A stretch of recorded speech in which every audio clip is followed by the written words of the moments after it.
Talk 34, Planning for the Unexpected. Traffic authorities tell us to drive defensively.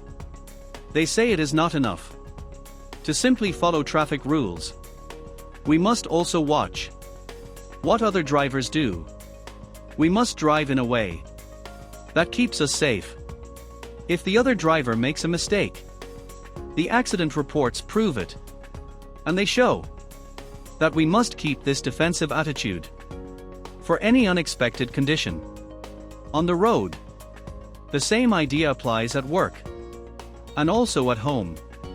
We must be ready for the unexpected, like when a child leaves skates on the last step of the stairs, or drops the soap in the bathroom and forgets to pick it up, or when someone hangs a wooden hanger on a temporary clothesline stretched across the bedroom. Now imagine you walk into the room in the dark to change a burnt-out light bulb.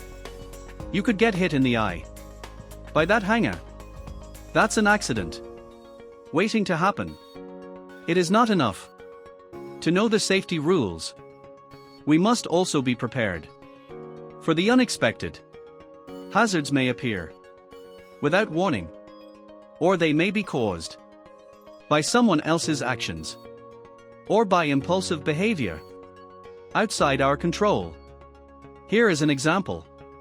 A mechanic was walking to the repair shop in another building.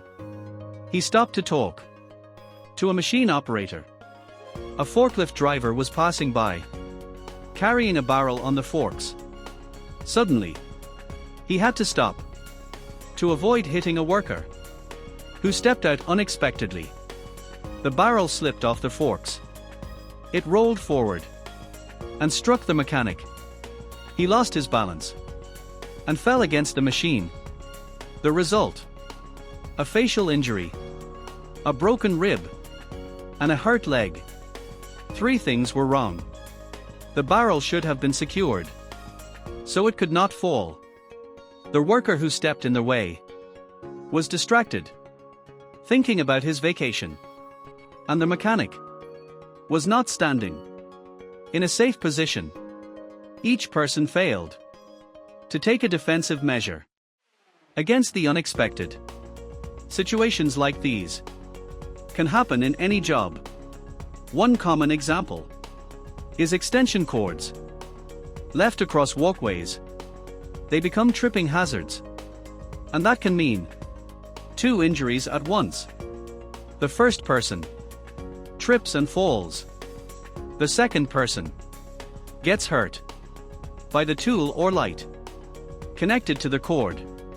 If it is a portable saw, a drill, or something similar, we all know the possible consequences. Of course, the cord could be tied to prevent it from being pulled away. But in that case, the trap becomes a double-edged knife. Every day, we must plan for the unexpected. It's the only way to stay safe.